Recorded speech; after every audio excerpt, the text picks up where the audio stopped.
Je pense que l'hypnose est particulièrement adaptée pour en fait avancer sur ces problèmes-là, déboulonner des choses, etc. Parce que l'hypnose demande quand même une très grande confiance dans le thérapeute. C'est quelque chose qui se construit au fil des séances. Et c'est presque la technique en elle-même qui demande en fait cette forme de confiance-là.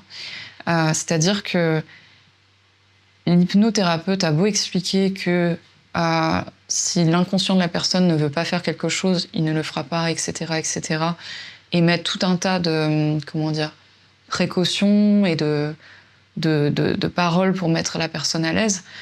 Cette personne-là, si elle n'a pas l'habitude de faire confiance aux autres, en fait, parce qu'elle a développé de l'anxiété par rapport à ça, parce qu'elle a eu beaucoup besoin de se défendre, ou de se protéger, enfin de développer tout un tas de mécanismes de vigilance, de défense, qui se traduisent souvent par de la méfiance, une anxiété, etc., une vigilance, enfin voilà, il y a plein de mots associés à ça. Cette personne, typiquement en faisant de l'hypnose, ça va lui demander quelque chose qui est peu habituel pour elle, et peut-être pas très facile pour elle en fait. Donc ça risque de coincer, mais justement c'est ça qui est intéressant parce que elle va se confronter, ne serait-ce que par la technique en fait, par le fait qu'on fasse de l'hypnose et qu'on fasse pas juste, qu'on soit pas juste dans une conversation, ça va confronter la personne à tous ces enjeux-là en fait, de confiance, de se laisser porter, de se laisser guider, de tout ça. Et ça, c'est rien que ça en soi en fait, le fait d'être en capacité de le faire est déjà thérapeutique en soi.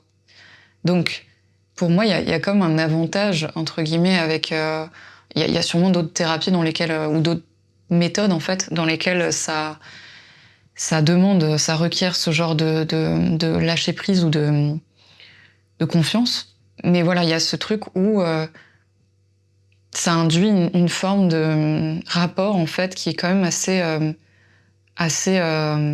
fort, je dirais, entre le thérapeute et la personne qui consulte. Parce qu'il y a cette histoire de confiance, il y a cette histoire de se laisser aller dans un état qui est quand même un état où la personne est plus vulnérable que d'habitude. Quand bien même ces histoires de perte de contrôle ne sont pas aussi vraies que le stéréotype peut le laisser penser. En tout cas, il y a dans la technique en elle-même le développement de quelque chose d'assez fort en fait, et d'assez fort par rapport à ces problématiques-là en particulier. Donc voilà, pour ces deux raisons-là, je trouve que l'hypnose est particulièrement pertinente en fait pour accompagner ces problématiques d'attachement. Si c'est quelque chose que tu as déjà vécu, c'est-à-dire d'être suivi en hypnose pour ces problématiques-là, je serais super curieuse en fait de lire les commentaires, de voir en fait qu'est-ce que ça a pu faire pour toi, en quoi ça t'a aidé, etc.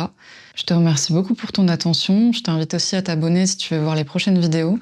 Et je te dis à bientôt pour une prochaine vidéo.